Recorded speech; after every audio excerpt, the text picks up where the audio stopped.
नमस्कार, सत श्री अकाल, राम राम साहब, खंबागणी वणक्कम, प्रणाम। आप सभी को ऑल्टरनेट मीडिया में फिर से स्वागत है। हमारे साथ जुड़े हुए former major general Rajeev Narayanan sir. Sir, a very warm welcome on the show. Thank you. And like we decided कि भाई ट्रम्प क्या उथल पुथल कर रहा है उसके बारे में बातचीत करते हैं। जी। तो सबसे पहले सबको समझा दूं कि ये ट्रम्प अपने आप से नहीं कर, ठीक है। हमने डीप स्टेट के बारे में कई दफा बातचीत की है। जैसे मैंने कहा, क्राउन काउंसिल है और कमिटी है, और उसके नीचे ये राउंड टेबल था।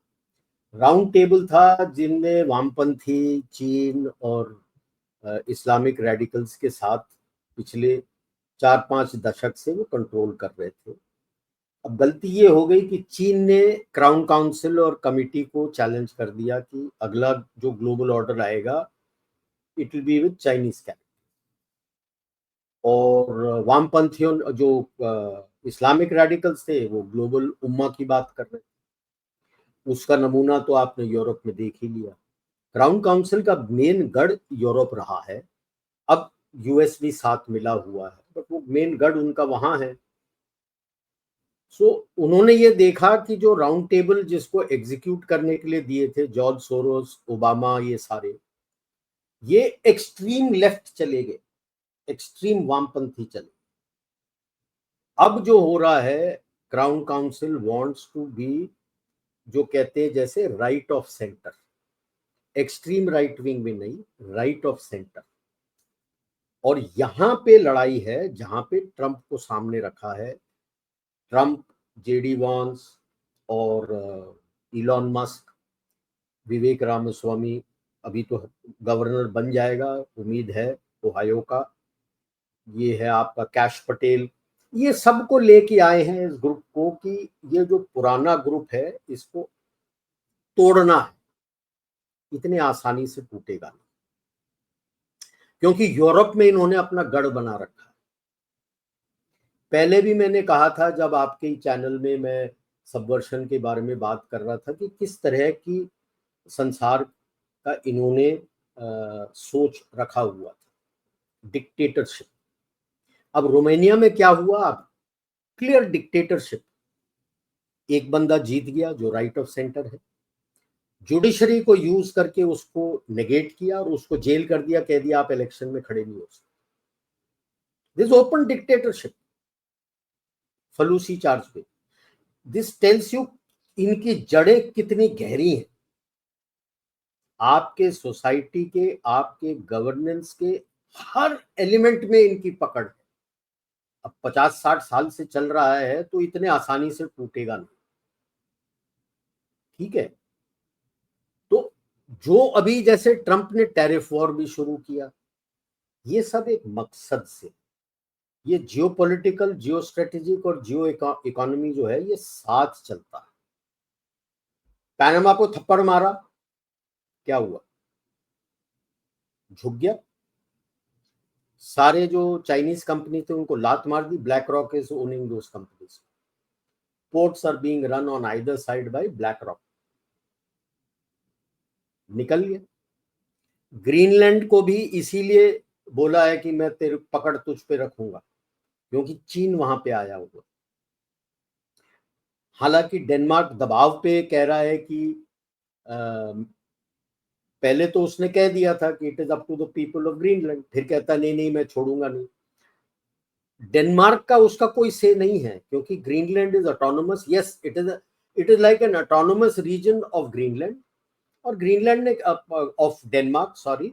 और डेनमार्क ने बोला हुआ है कि ग्रीनलैंड के लोगों के ऊपर है क्या करना चाहते हैं। वहां पे अभी इलेक्शंस होने वाले हैं और पूरा जोर रहेगा कि जो राइट ऑफ सेंटर वाला है वो जीते, ऑपोजिशन वाला। और जैसे ही जो जीतने वाला है, thank you very much, Greenland will go away from Denmark and be the autonomous region for US, और बोलेगा यूएस से आप जो कर लो। लोगों को याद नहीं होगा, नॉर्दर्न एडी ग्रिड जो यूएस का है, नोरैड बोलते हैं।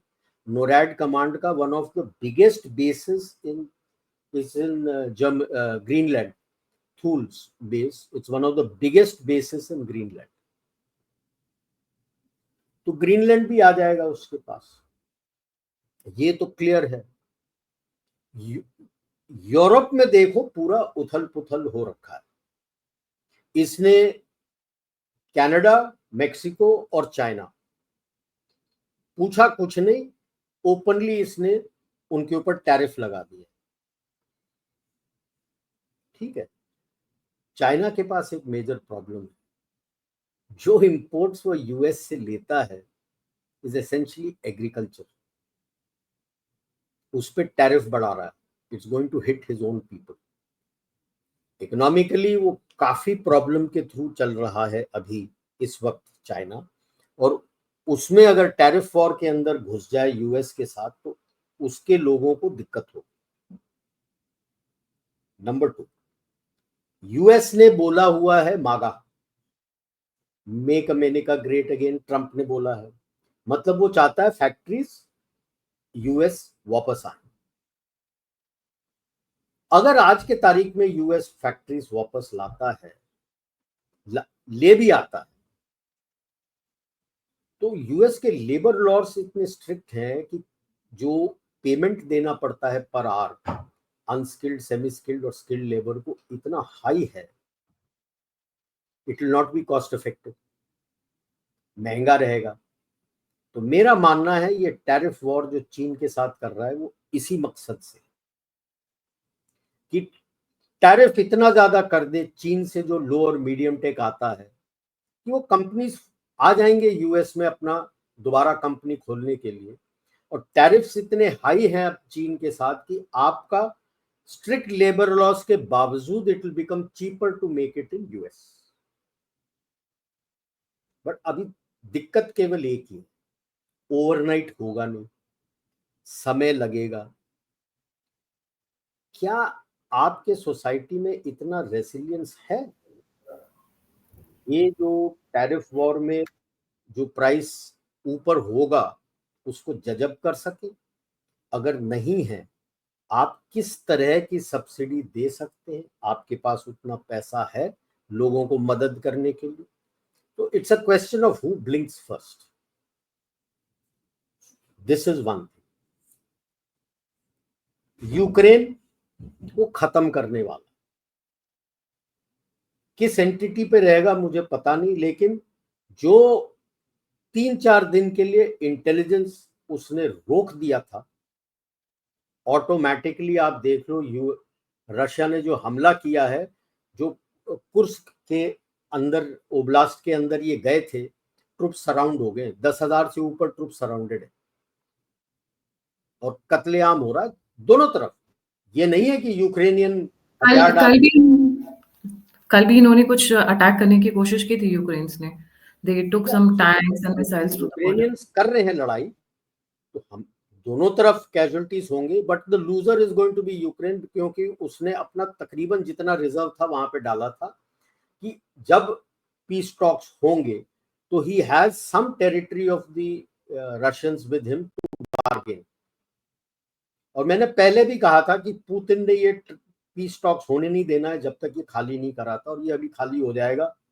गिव इट अ मंथ मोर, खाली हो जाएगा। जस्ट इमेजिन,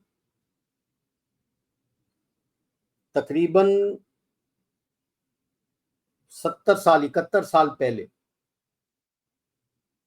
43 हाँ, इस अगस्त सितंबर के आसपास 72 ईयर्स हो जाते। बैटल ऑफ कुर्स्क, थिंक 43 में हुआ था battle of Kursk, second world war, which destroyed the Germans completely, and that is how World War II was won. और यूएस जल्दी करके they open the second front, but वो second front का कोई मतलब नहीं था, because the German back was broken at Kursk, battle of Kursk, and the Ukrainian back is being broken in this battle of Kursk. Russia, ये अपना US is already in talks with जो दूसरे पहले के ऑपोजिशन वाले थे, जो anti Russian forces थे, यूलिया टिमोशेंको, एंड इसके पहले जो प्रेसिडेंट था पोरोशेंको। यानुकोविच से बात नहीं किया है, Yanukovych is there in Russia. I think he's taken Russian citizenship. But the issue is कि Western Ukraine रहेगा where it is. Eastern Ukraine is going to be the buffer, and US ने तो कह दिया NATO के अंदर आप आ नहीं रहे, just forget it. Okay. And Eastern Ukraine के अंदर US has openly said European and non-European boots as peacekeeping force. Will the UN in its present form survive? क्योंकि अभी लेटेस्ट जो यूएन का वॉलकर यूएन का ह्यूमन राइट्स कमीशन का openly कहा कि उन्होंने थ्रेटन किया था बांग्लादेश आर्मी को कि जो टेररिस्ट ये जमैती वगैरह स्ट्रीट्स पे आए थे बांग्लादेश में उसके ऊपर फायर नहीं करना. So the UN itself is coming under question mark क्योंकि UN itself went away towards extreme left wing and terror groups.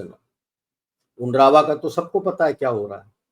तो यूएन का स्ट्रक्चर टूटने वाला है. आईएमएफ एंड वर्ल्ड बैंक का स्ट्रक्चर भी चेंज होने वाला है. It is not going to be the same again ever again. It was created by the Americans and it is going to be restructured by maybe Trump or his successor. That's why I always say Trump का successor कौन है. 4 साल is too little a time to invoke changes.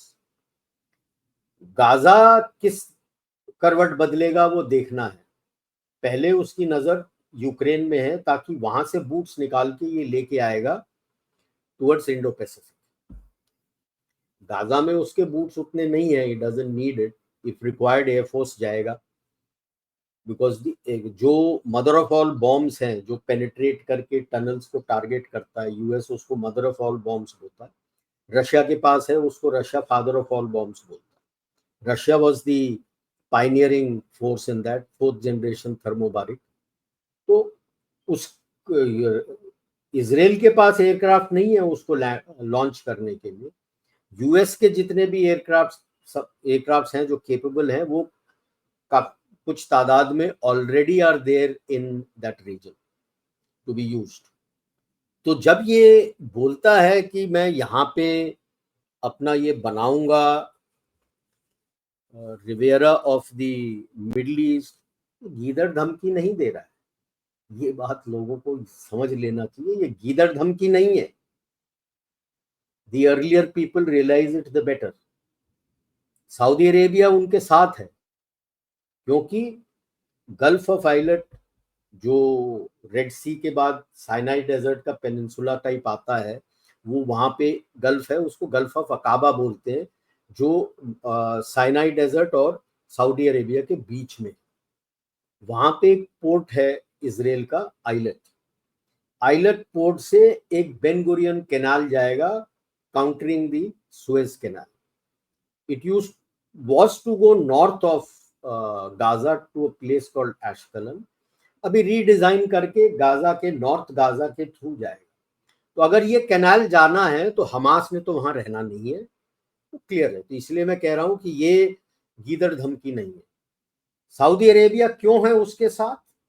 क्योंकि gulf of Aqaba और IELTS के साथ उसका जो नया सिटी बन रहा है नियोम जो 180 किलोमीटर वर्टिकल लंबा बना रहा है.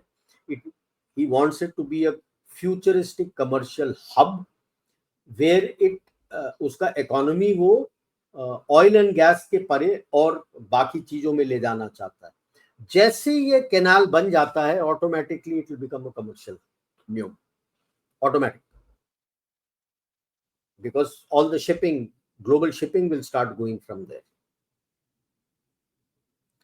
सो इसीलिए कह रहा हूँ ये गीदड़ धमकी नहीं है. और आईमेक का उसने क्लियरली बोला है it will cross the Atlantic and come to USA. मतलब हमने जो यूरोप तक की तैयारी की थी, he is going to take it beyond that. Beyond to USA. When he is doing all this, भाई साहब, Arabs, your Palestinians can kiss their ass goodbye. They are a non-entity. वो रगड़ के खत्म कर देगा. अभी उनको कह रहा है कि निकल जाओ तमीज से, उसके बाद बदतमीजी पे आ जाएगा तो उनको छुपने की जगह नहीं मिलेगी. इफ दे थिंक ये जो अरब वर्ल्ड ने टुगेदर आके बोले हैं कि हम अपना ऑल्टरनेट प्लान बना देंगे, you think they are going to agree to that? भरोसा है? और ये अरब वर्ल्ड में क्या है लड़ने के लिए? लड़ना तो आता जाता है नहीं. जितनी भी लड़ाई हुई है यूएस और नेटो आके लड़के गए हैं उनके लिए. एक इराक ने जब हमला कर दिया था कुवैत पे, इनको तो क्या हो गया था, मां मर गई थी इनकी, कुछ करने को तैयार नहीं थे, और अब सोच रहे हैं कि यूएसए से लड़ेंगे। मुंगेरी लाल के हसीन सपने, क्या सोच रहे हो दुनियादारी। सेम विद यूरोप, आपसे तो हिटलर संभाला नहीं गया था, हिटलर को संभाला था सोवियत यूनियन ने, आपको तो यूएस चाहिए था, उसके बगैर आपकी तो मां मर गई थी, खत्म हो गया था, क्या हो गया था, पूरा कब्जा हो गया था। जस्ट इमेजिन पर्ल हार्बर नहीं हुआ होता और यूएस आता नहीं लड़ाई में, आज क्या हुआ होता, पूरे यूरोप पे जर्मनी बैठा हुआ होता एंड एक आइलैंड लेके बैठे रहता अपना यूके अकेला। यू नीडेड यू, आज भी आपको क्लियरली पता है यूक्रेन में अगर लड़ना है, अगर यूएस ने हाथ नहीं पकड़ा, आप लड़ नहीं सकते, आंखें दिखा रहे हो उसको। जब जेडी वांस और हेगसेथ जाके उनको थप्पड़ मारते हैं कि आपके घर पे है, कहते यू आर इंटरफियरिंग। अरे उल्लू के दुम फाकते, तुम्हारा लेबर पार्टी यूके का क्या, ओपनली गए थे, एमपीज भी गए थे canvassing for Democrat candidates. Was that not interference in USA's internal affairs? सारी दुनिया के इंटरनल अफेयर्स में करते हो यूएसए के साथ, जब यूएसए ने आपको उंगल करना शुरू किया तो दर्द हो रहा है। अभी तो बाकी देश भी उंगल करना शुरू करेंगे, दर्द तो अभी बहुत होगा आप, क्योंकि you don't bring anything to the table. अभी एक्स कल क्रैश हुआ था, उसने ओपनली कह दिया है यूक्रेन डार्क स्टॉर्म जो है was based in यूक्रेन, उसका आईपी एड्रेस ट्रेस हो गया जहां से साइबर अटैक आया था एक्स पे, and he has already warned Ukraine कि अगर स्टारलिंक में निकाल दूं तो आप सरवाइव नहीं कर सकते। तो जो बीच में पोलिश प्राइम मिनिस्टर फुदका था कि पैसे हम दे रहे हैं, उसको शट अप कॉल दिया था, कहता चिल्लर दे रहा है तू, बाकी पैसे हम दे रहे हैं स्टारलिंक के लिए, और वो बंद भी हो जाएगा 3-4 दिन के लिए बंद करेगा, that will be the end of Kursk oblast, जो भी पेनिट्रेशन किया। तो यूरोप जो है, earlier they smell the coffee the better it is. हमारे पुरातन जो संस्कृति है, भाषा है, उसमें अटलांटिक ओशन को अंध महासागर कहते थे। अंध मतलब उस तरफ अंधकार है, देयर इज नो सिविलाइजेशन, कुछ नहीं है वहां पे, they were not contributing anything to the global economy at that time.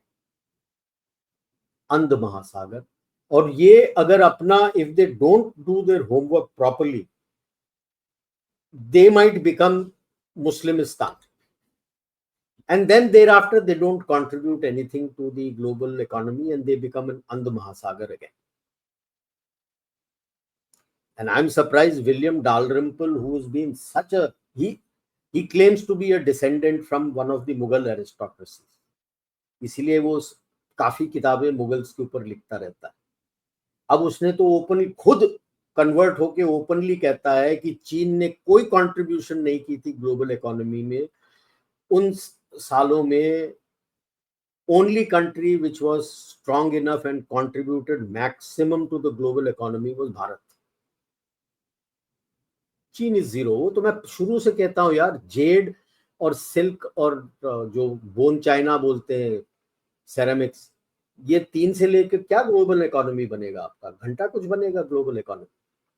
Everything else used to go from here, spices, your all types of clothes, even silk used to come, then Gossamer silk and everything यहाँ पे बनने लगा था, then you have weapons, then you have all the jewels, everything used to go from here, whole lot used to go from here.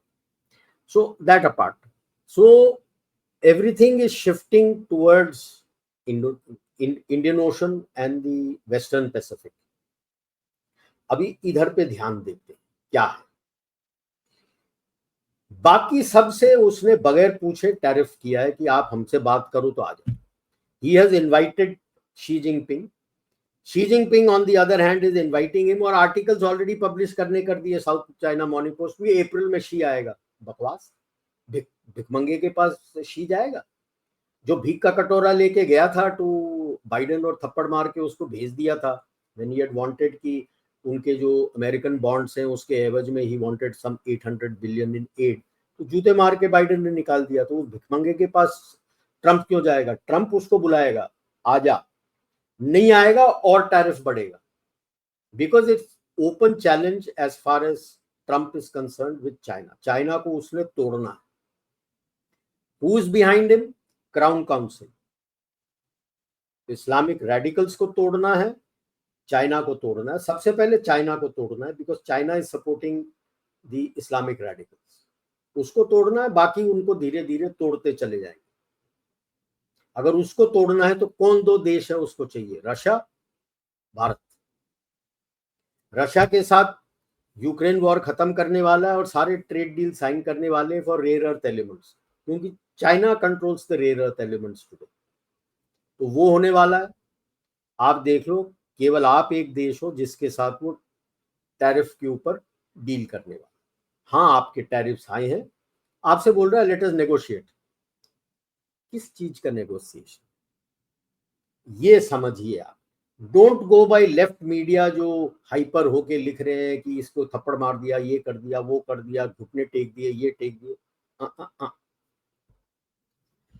अगर उसने चीन को कटघरे में खड़ा करना है तो उससे डिपेंडेंसी खत्म करना है।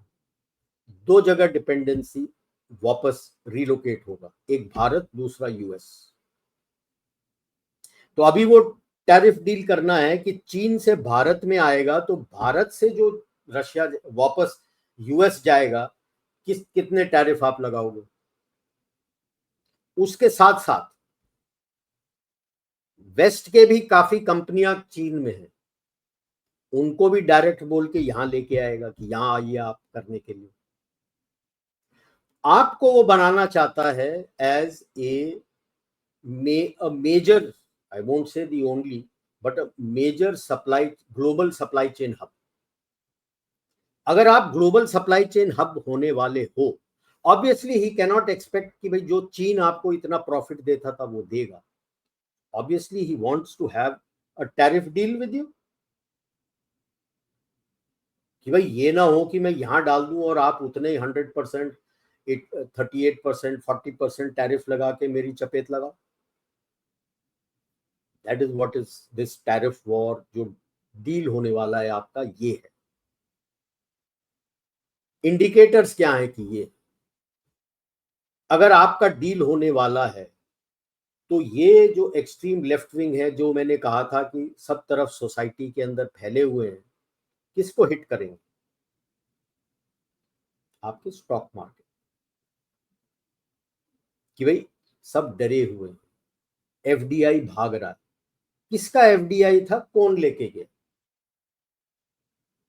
एक्सट्रीम लेफ्ट के सपोर्टर का था जो लेके गया।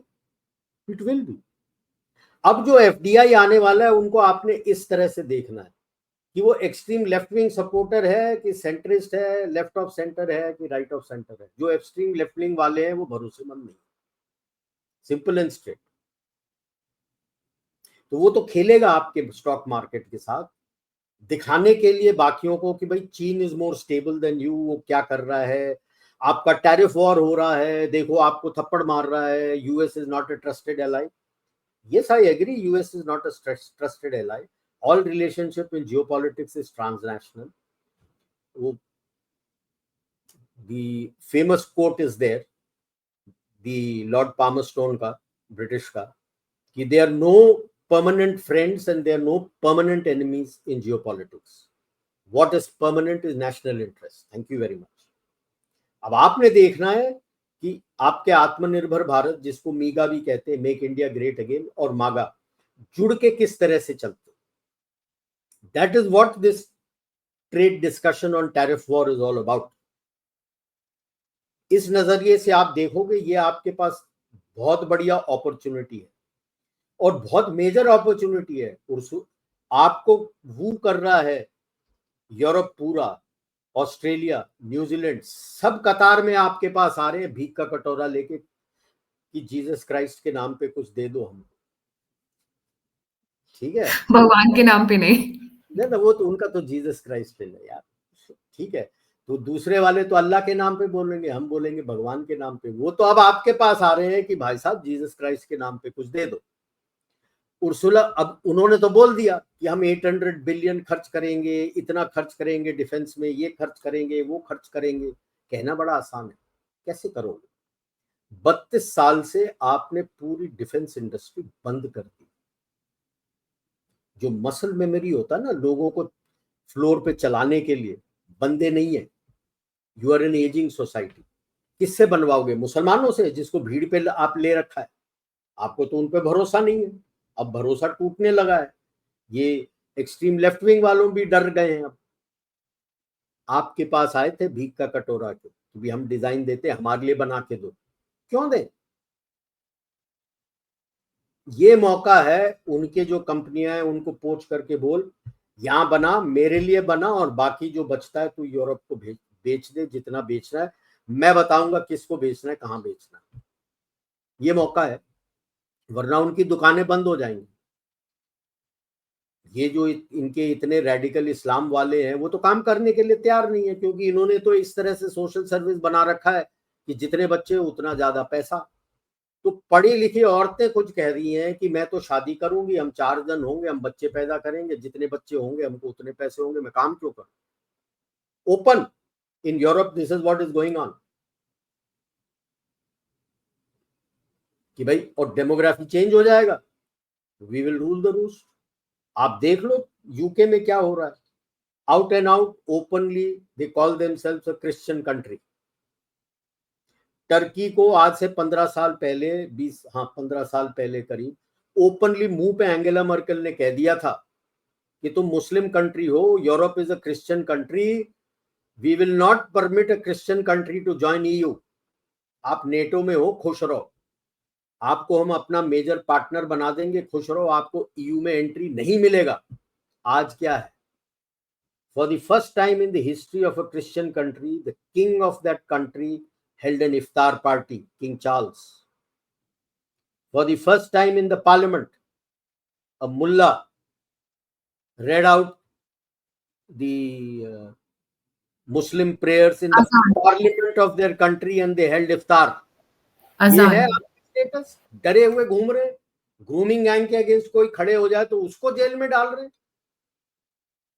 Face, see, you have a problem, fine, you can rectify the problem if you accept a problem. जब ये एक्सट्रीम लेफ्ट विंग एक्सेप्ट करने के लिए तैयार नहीं है तो क्या करोगे यार? इलॉन मस्क ने ऐसे ही नहीं कह दिया था कि it is not too long when one of the Christian countries becomes an Islamic country with a nuclear weapon. UK की बात कर रहा था। I think there are about 15 or 20 cities in UK where the mayor is Muslim.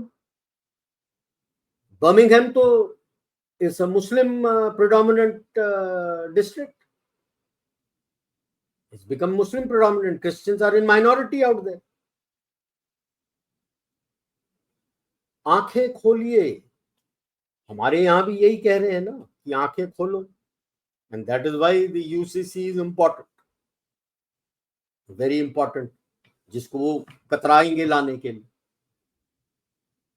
All होगा, but state wise लेके आ जाओ। जो आपके 20, 21, 22 स्टेट्स हैं जो आपके साथ हैं, उसमें ले आइए UCC. Then automatically UCC is getting implemented in most of India. So UCC से you will be able to have a control on these issues. वो तो कतरा रहे। At least यहाँ पे people are being made aware of this demographic change problem. We have not been impacted. We are being impacted, but not as much as in Europe. Europe is a declining population. अब वो देखने को तैयार नहीं है। तो इस पूरे ग्लोबल चर्निंग में आपको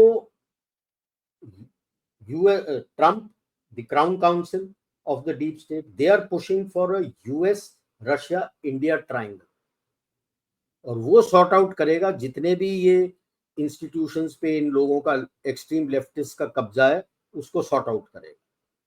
ट्रम्प को समझ नहीं है, जल्दबाजी कर रहा है, because he is as much as a megalomaniac as either Xi Jinping और पुतिन।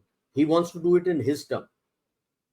उसके पास 4 साल है यार, 4 साल में नहीं होता है।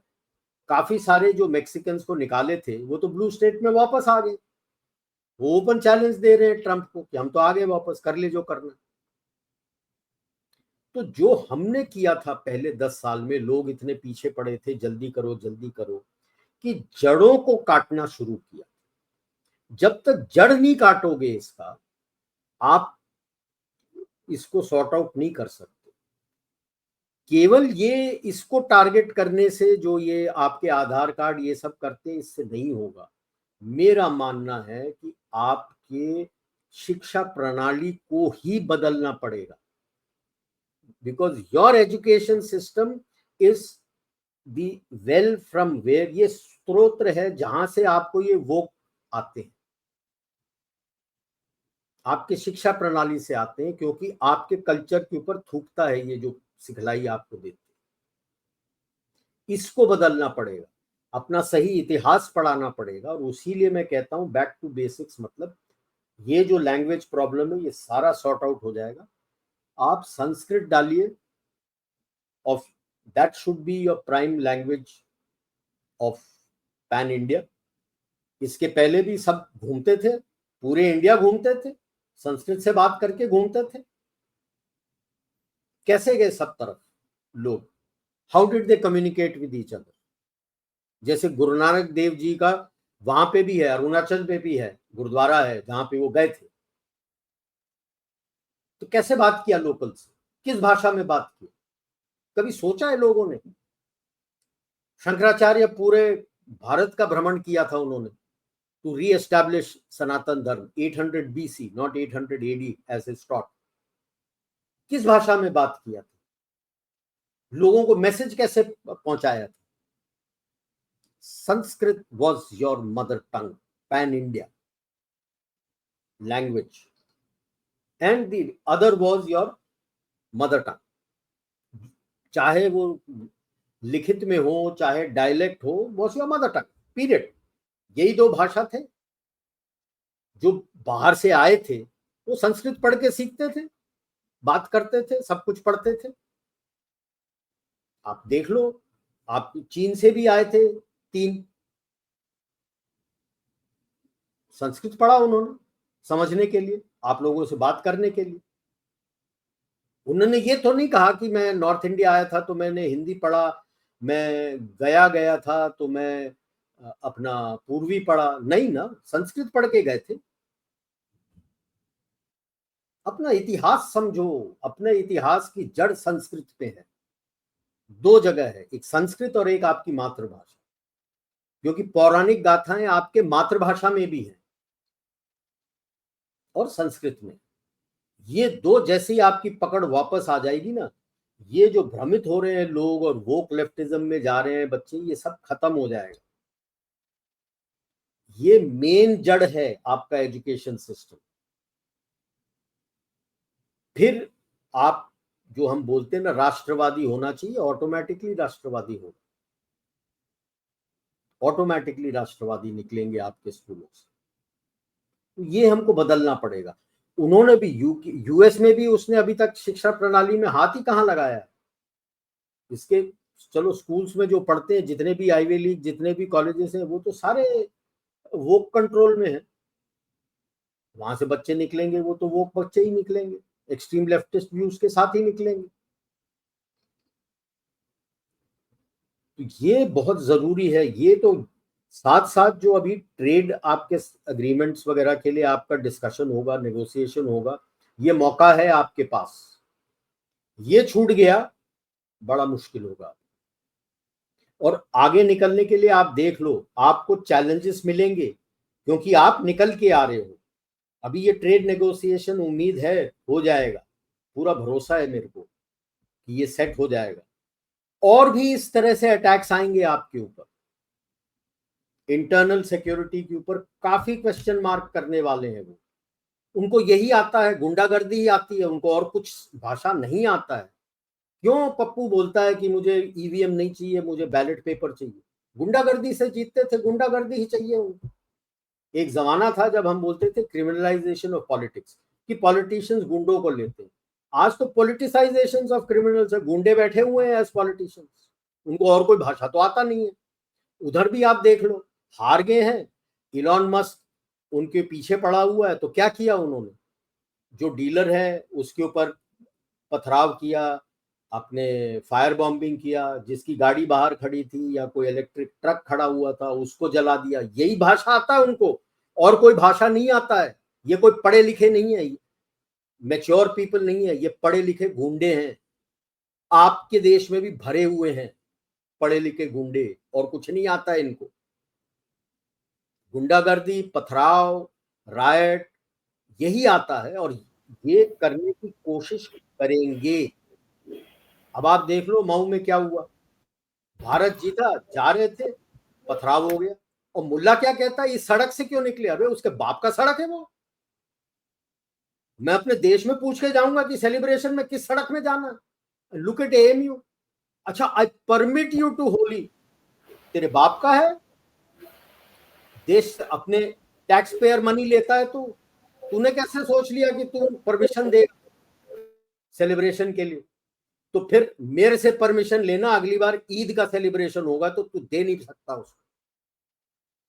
जब हम बोलेंगे हाँ, तब तू बोलेगा हाँ अब मैं परमिशन देता हूँ ईद के लिए। सर, इन लोगों के पास फाइनेंशियल मसला है, यूज क्यों नहीं करते हैं? बिकॉज ये सारी सेंट्रल फंडेड यूनिवर्सिटीज है। होगा होगा, पहले उनके जड़ काटो, उसके बाद करेंगे। लोग जब भड़केंगे, बच्चे भेजना बंद कर देंगे, पैसे। अब कनाडा में क्या हुआ, वही बोलता ना, किसमें रेसिलियंस है। उनके कॉलेजें सब बंद हो गए। क्यों? क्योंकि कनाडा के आपको वीजा देना बंद कर दिया, स्टूडेंट्स को वीजा देना बंद कर दिया, लिटिल रियलाइजिंग कि bulk of your colleges and universities were surviving on Indian students money. लूटते थे हमसे पैसे अपने कॉलेज चलाने के लिए, बंद हो रहे कॉलेजेस। यूके भी पागल है, अभी दोनों Canada and UK have imposed what, medical clearance. और उनके दिए हुए हॉस्पिटल में जाके आपने मेडिकल क्लियरेंस देना, तब आपको वीजा मिलेगा। Who is going to UK or Canada for any medical treatment?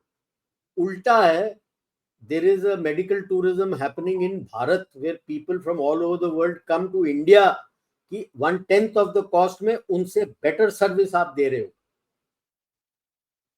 ये तो पागलपंती है, वीजा के लिए आपको मेडिकल कराओ। Just imagine what levels, and then you expect कि FTA चाहिए। Who will give you FTA है?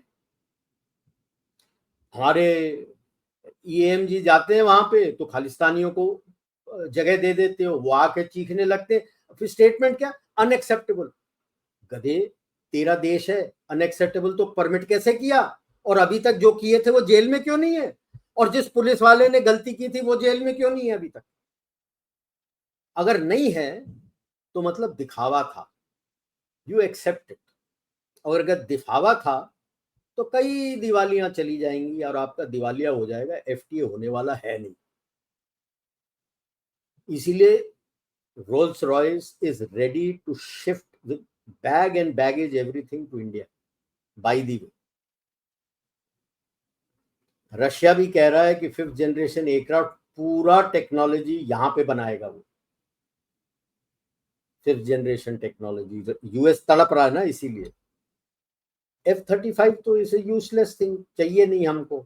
इट्स अ व्हाइट एलिफेंट, उनके खुद के देश के लिए व्हाइट एलिफेंट है। वो आपको बेचना चाहता है उल्लू बना के, ताकि उस पैसे से 6th जनरेशन के ऊपर काम कर सके। तो भारत भाई, अगर वो अपने आप को नेगोशिएटर बोलता है, तो हमारे पास 3-4 मोटा भाई हैं यार, ऐसे ही नहीं है वो। गुज्जू भाई काफी घूम रहे हैं, ऐसे ही नहीं है वो लोग, उनके तो रग रग में घुसा हुआ है। ये तो अभी थोड़ा सीख के आया है नेगोशिएटर, इनके तो डीएनए में है। डीएनए में आप जनरेशंस।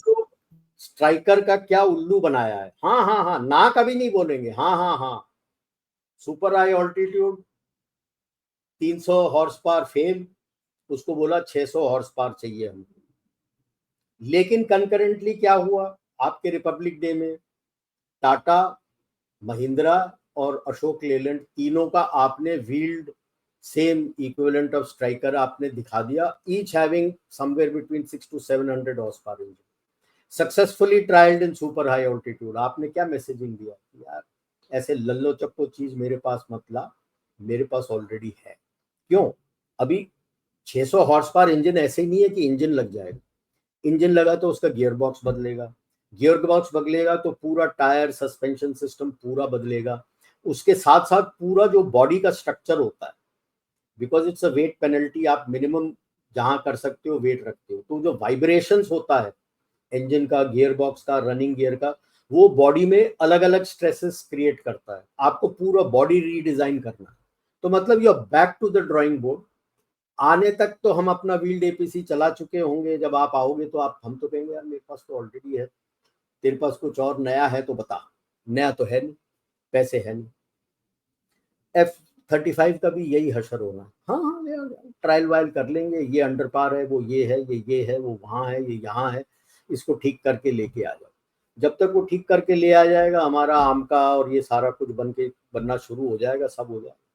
तो सबसे पहले चीज भारत ने बोलना है F-35, I am sure they have said कि F-35 के पहले ये जो इंजन का साइन किया हुआ है ना, पहले वो डिलीवर करना शुरू कर, उसके बाद बात करेंगे। डिलीवरी नहीं तो F-35 नहीं, इवन ट्रायल्स के लिए F-35 नहीं। तो he doesn't realize what he is up a gum tree. Trump, he doesn't realize किसके साथ नेगोशिएट करने वाला। और ये इनके जैसे नहीं, ट्रूडो के जैसे कि रो पड़े, चाइना चीख पड़ा, बाकी चीख पड़े नहीं, प्रेम से बोलते। आपको पता भी नहीं लगता कि थप्पड़ मार के चले गए। घर जाने के बाद पता लगता अरे यार इसने तो थप्पड़ मार दी मेरे को। By then it's too late, by then it's too late. So ये जो ट्रम्प कर रहा है ना उथल पुथल, इसमें आपके पास बहुत बड़ा अपॉर्चुनिटी है, क्योंकि जियोपॉलिटिकली, जियो स्ट्रैटेजिकली तो it is your opportunity already, जो आपने पकड़ लिया है। अब ये जो टैरिफ डील कर रहा है, this is a Jio economic opportunity कि आप चीन से जो कुछ भी सप्लाई चेन हब है चीन का और यूरोप का, वो सारा आप कितना लेके आ सकते हो, ये अपॉर्चुनिटी आपको ट्रम्प दे रहा है। अच्छी तरह से नेगोशिएट करके ये अपॉर्चुनिटी ले लो। और इसके साथ आपको अपने इंफ्रास्ट्रक्चर पे बहुत ध्यान देना पड़ेगा। खास करके विजिंगम का डीप सी पोर्ट तो तकरीबन शुरू हो गया, उसको पूरा शुरू करिए। गलातिया पोर्ट जो अंडमान निकोबार में बन रहा है, उस पे काम तेजी से होना चाहिए। और विशाखापट्टनम के पास जो डीप सी पोर्ट बना रहे हो, ये 3 पोर्ट आपके डीप सी पोर्ट पूरे हो जाने चाहिए। और जो आपके सागरमाला है उस पे जोर चाहिए, सागरमाला पे, क्योंकि ये आपके डीप सी पोर्ट को कहाँ से लेके आएंगे। ये सागरमाला इसलिए बोल रहा हूँ कि इसके साथ SEZs भी जुड़े हुए हैं, उसके साथ रोड रेल कनेक्टिविटी सारे जुड़े हुए हैं। तो अब जब आप सप्लाई चेन हब्स लेके आओगे तो ये डिस्ट्रीब्यूटेड रहेंगे ना हब्स। तो वो हब से सप्लाई चेन जब निकलेगा तो उस पोर्ट से निकल के जो ईस्ट कोस्ट में है वो आपके विशाखापट्टनम, नहीं तो अंडमान निकोबार वाले गलाथिया पे आ जाएगा, जहां से जाएगा दुनिया को। नहीं तो विजिंगम वेस्ट कोस्ट में है तो विजिंगम के साथ जाएगा। तो ये आपकी ग्रिड जो है आपने पक्का करना है। और इसमें जिस तरह से नॉन एनडीए गवर्नमेंट जो केरला में है, विजिंगम के अगेंस्ट प्रेशर आया था, किस तरह से बात करके उसको आपने सक्सेस किया, उसी तरह से ये सप्लाई चेन हब जो आपका है सागरमाला, इसको नॉन एनडीए गवर्नमेंट्स को आपने सेल करना है कि कम ऑन बोर्ड। जो नहीं आता है ही विल लूज आउट, दूसरी जगह दे दो, उसके बाद तो he lost the boat and then he will become equivalent to what we used to call the Bimaru state. He will become like a Bimaru state. और जब बीमारू स्टेट होगा ऑटोमेटिकली वो पार्टी निकल जाएगी वहां से।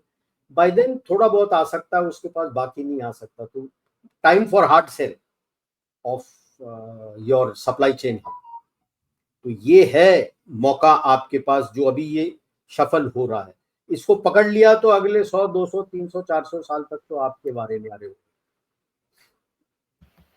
तो काफी global internal external challenges will be there. लोग रो रहे हैं कि उसने 5 मिलियन का बोल दिया, अभी 8 लाख का है, लोग जा रहे हैं, जाने दो। अब 8 लाख डॉलर्स मतलब 4 पॉइंट कितना, 8 लाख 7.2 करोड़। 5 मिलियन होता है तो इट विल बी 445 करोड़। ये वो लोग हैं जो अपने आप को एलिटिस्ट समझते हैं कि मुझे हक से मिलना चाहिए। आजकल वो नहीं हो रहा है। आपके पास टैलेंट है तो आपको मिलेगा। तो ये भाग रहे हैं वहां पे। एक सर्वे होना चाहिए कि ये जो भाग के गए हैं दूसरे देश में, अपना पैसा दे के यूएस जा रहे हैं, करते क्या काम है? जो यहाँ से पढ़ के गए हैं वही कर रहे हैं, या ट्रक चला रहे हैं, या टैक्सी चला रहे हैं, या क्या कर रहे हैं, या फैक्ट्री या होटल में काम कर रहे हैं? क्योंकि ये अभी का नहीं है, ये काफी सालों से लोग जा रहे हैं। और ये जो अपने गए हैं सुंदर पिच्चई वगैरह, ये इस तरह से डाल के नहीं गए हैं, अपने काबिलियत से गए हैं, अपने काबिलियत से गए हैं। ये काबिलियत से नहीं जा रहे हैं, खरीद के जा रहे हैं। खरीद के जाने पे वहां पे भी काफी कंपटीशन होगा, बिकॉज केवल भारतीय नहीं, बाकी एशियन कंट्रीज से भी काफी काबिल लोग वहां पे हैं, यूएस के भी काफी काबिल लोग वहां पे होंगे। उनको ये धंधा नहीं मिलेगा। तो इनको ब्रेन ड्रेन मत समझिए, इनको गुड रिडेंस कहिए। GRBR बोलता हूँ, good riddance to bad rubbish. जाने दो। जो हक से मांगते हैं अपना चीज ना, वो कोई काम के नहीं है। जो मेहनत करके, चाहे आप कितने अमीर हो, मेहनत करके आप आओ, आपको मिलेगा। लेकिन अमीरी में हक से मांगोगे, फिर आप देश की तरक्की में नहीं कर सकते, क्योंकि आप काबिल नहीं। That is what I had to say for today. You have to give to take, in short. Obviously मेहनत करना पड़ता है, मेहनत करोगे आपको फल मिलेगा। बिल्कुल सही जी। Thank you so much sir. बहुत सारी चीजें बदल रही हैं, मतलब ऐसा लग रहा है कि geopolitics has taken over national politics, to be very yes yes precise. और coming years geopolitics is going to be very very dominating the entire news cycles, है ना, बिकॉज वो पूरा चर्निंग उसी हिसाब से हो रहा है अभी जी। Thank you so much for joining. जाने से पहले व्यूअर्स से रिक्वेस्ट है, प्लीज लाइक सब्सक्राइब और शेयर करना ना भूलें। अगर आपको हमारी एनालिसिस पसंद आती है, हमें कंट्रीब्यूट करना चाहते हैं, तो ये पेज स्क्रीन के ऊपर है। आप फीडबैक देना चाहते हैं, जुड़ना चाहते हैं, तो सभी के सभी लिंक्स डिस्क्रिप्शन बॉक्स में। इसी के साथ जय हिंद, जय श्री राम, हर हर महादेव।